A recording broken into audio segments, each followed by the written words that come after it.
ప్రయత్నంలోనే వారు ఆ పరిధిలోనే మాట్లాడుతూ ఉన్నారు. మీరు సీనియర్ శాసనసభ్యులుగా కొద్దిగా ఓపికతో వినిపించే సదావకాశం కల్పియాలి వారికి.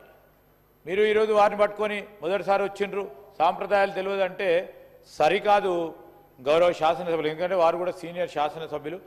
సార్ నేను ఒకటే అడుగుతా ఉన్నాడు, మా లక్ష్మణ్ కుమార్ గారు ఒకటే అడిగినారు, మీరు పదే పదే అంటున్నారు, సరే మా ముఖ్యమంత్రి గారు అంటుండొచ్చు, మేము అంటున్నాము స్పష్టంగా బీజేపీ టీఆర్ఎస్ కలిసి పనిచేస్తూ ఉన్నాయని ప్రజానీకం అనుకుంటా ఉన్నారు. మా రాజ్ ఠాకూర్ గారు ఏమడిగినరు, రాబోయే కాలంలో మీరు వారు బయట ప్రత్యక్షంగా పరోక్షంగా కలవరని ఏ విధమైన నమ్మకం కలిగిస్తారు, రేపు శాసనసభలో కూడా వారు మీరు మమేకమవుతామని రాబోయే కాలంలో ఏ విధంగా చెప్తారు, స్పష్టంగా మీ దగ్గర నుంచి సమాధానం కోరుతున్నారని రాజ్ ఠాకూర్ గారు అడిగినారు. వీరేమడిగినరు, ఈ విధంగా మనం చేసే గోదావరి నది జలాలపై జరుగుతూ ఉన్న జరిగిన అనేక అక్రమాలు, అనేక తప్పిదాలు విషయంలో లక్ష్మణ్ కుమార్ గారు మాట్లాడటం జరిగింది అధ్యక్ష. వారికి సమాచారం మేరకు, ఎందుకంటే వారు మొత్తం సమాచారంతో వచ్చామంటున్నారు, తప్పకుండా కేంద్ర ప్రభుత్వం ఉంది, కేంద్ర ప్రభుత్వంలో అధికారాలు ఉన్నాయి, ఆ అధికారాలను ఉపయోగించుకొని ఈరోజు రాష్ట్ర ప్రయోజనాలకు సంబంధించి ఏం చేస్తారో, ప్రత్యేకించి రాష్ట్ర విభజన చట్టం కింద అనేక చట్టానికి సంబంధించిన తెలంగాణ రాష్ట్ర ప్రజలకు సంబంధించి మనకు రావాల్సిన అనేక హక్కులు ఉన్నాయి, దాని గురించి కూడా ప్రస్తావన చేస్తే బాగుంటుందని మీ ద్వారా వారికి తెలియజేస్తా ఉన్నాం అధ్యక్ష. అధ్యక్ష, శ్రీధర్ బాబు గారు చాలా ఇంటెలిజెంట్గా డైవర్ట్ చేస్తారు, చాలా తెలివైన వాడు, సీనియర్ శాసనసభ్యుడు, వారు కూడా నా చిన్ననాటి స్నేహితుడే. కానీ నాకు వారి గురించి తెలుసు అధ్యక్ష, వారు ఏ రకంగా ఇది చేస్తారో. నేనేమన్నాను అధ్యక్ష, గౌరవ ముఖ్యమంత్రి గారు కూడా ఏ రకంగా మాట్లాడతారో మీకు తెలుసు అన్నాను. గౌరవ ముఖ్యమంత్రి గారు నేను ఎప్పుడు కూడా పేరు తీసుకున్నాను, ఎప్పుడు తీసుకున్నా నాకు తెలుసు అధ్యక్ష. నేను ఎవరైనా గౌరవ సభ్యుని కూడా గౌరవ సభ్యుడిని పిలిచేటువంటి సంప్రదాయం నాది. నేను ఎవరిని పిలిచినా నేను ఎక్కడ కూడా ఏ రోజు కూడా అన్పార్లమెంటరీ లాంగ్వేజ్ కానీ అలాంటి నాకు భాషలకు అలవాటు లేదు, అలాంటి మాటని మాట్లాడను. నేను గౌరవ ముఖ్యమంత్రి గారు నిన్న మాట్లాడినటువంటి విషయాన్ని నేను ప్రస్తావన చేస్తూ, గౌరవ ముఖ్యమంత్రి గారు నేను ఏమన్నారు, మాకు టీఆర్ఎస్తో సంబంధం పెట్టించే ప్రయత్నం చేశారు.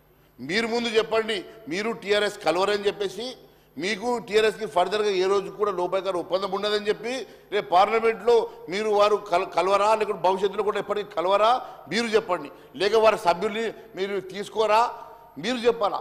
అది మీరు చెప్పకుండా మమ్మల్ని చెప్పమంటే ఎట్లా?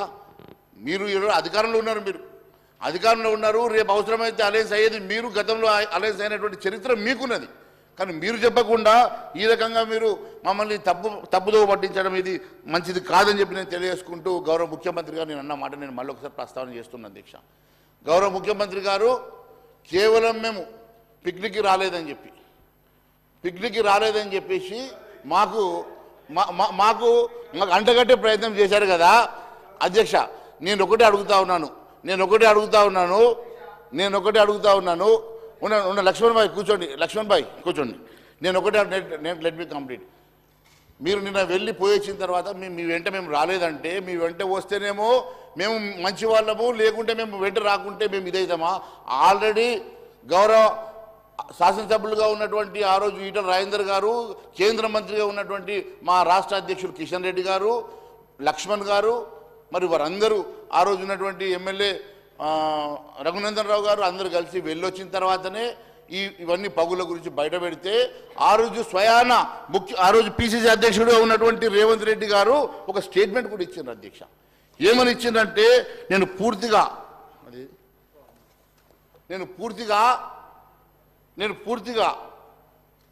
అధ్యక్ష వినండి. అవినీతిని ఆధారాలతో సహా నిరూపించకపోతే రాజకీయాల నుంచి తప్పుకుంటానన్నారు.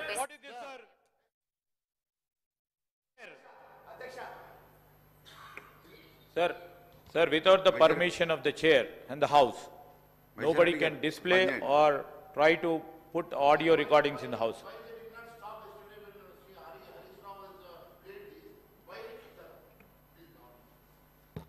Sir, why they did not stop Harish Rao when he has played the same audio yesterday, sir? Sir, వారి గోపిక ఉండాలా సార్, వినాలా సార్. వారు స్వయంగా పిసిసి అధ్యక్షుడిగా నన్ను కేంద్ర ప్రభుత్వం తీసుకువెళ్ళండి, అమిత్ షాని కల్పించండి, నేను ఆధారాలతో సహా నిరూపించకుండా రాజకీయ సన్యాసం చేస్తామని చెప్పినటువంటి రేవంత్ రెడ్డి గారు సిబిఐకి ఇవ్వండి, సిబిఐకి ఇస్తే సిబిఐ ముందుకు నేను వచ్చి నేను ఆధారాలతో సహా నిరూపిస్తా, లేకుంటే రాజకీయ సన్యాసం చేస్తా అని చెప్పినటువంటి రేవంత్ రెడ్డి గారు ఈరోజు ఎందుకు వెనుకడుగు వేస్తున్నాడో చెప్పాల్సినటువంటి అవసరం ఉందని చెప్పి తెలియజేస్తున్నాను అధ్యక్ష. ఈరోజు పిసిసి ఆ రోజు మీరే డిమాండ్ చేశారు కదా సిబిఐకి ఇవ్వమని, ఆ రోజు మీరే డిమాండ్ చేశారు కదా రాజకీయ సన్యాసం చేస్తామని. మరి ఈ రోజు ఎందుకోసం మీరు వెనుకడుగు వేస్తున్నారో గౌరవ ముఖ్యమంత్రి గారు చెప్పాలని తెలియజేస్తున్నాను అధ్యక్ష. నేను గౌరవ లేదు సార్, మీ దానికే క్లారిఫికేషన్ సార్. మా మేనిఫెస్టోలో చెప్పింది ఏంది అధ్యక్ష? మా ప్రభుత్వం ఏర్పాటైన వెంటనే జ్యుడిషియల్ ఎంక్వైరీ చేస్తామని చెప్పాము అధ్యక్ష. మా మేనిఫెస్టోలో చెప్పిన ప్రజలకు చెప్పిన అంశాన్ని మేము అమలు చేసే కార్యాచరణలో ఉన్నాం. ఎవరు ఆపారు అధ్యక్ష? ఈరోజు కేంద్ర ప్రభుత్వాన్ని ఎవరన్నా ఆపారా? మీరేమైనా విచారణ చేయమంటే మేము ఆపినావా? మీ కేంద్ర ప్రభుత్వం ఉంది, మీకు అధికారాలు ఉన్నాయి, మీరెందుకు చేయలేకపోతా ఉన్నారు? మీరు వారు లోపాయక ఒప్పందంతో నడుస్తూ ఉన్నారు కనుకనే ఈరోజు మీరు ఏ చర్య తీసుకోవడం లేదు. దాన్ని కప్పిపుచ్చడానికి ముఖ్యమంత్రి గారి పేరును పదే తీస్తా ఉన్నారు. ముఖ్యమంత్రి గారు కూడా జ్యుడిషియల్ ఎంక్వైరీ చేస్తామని చెప్పారు.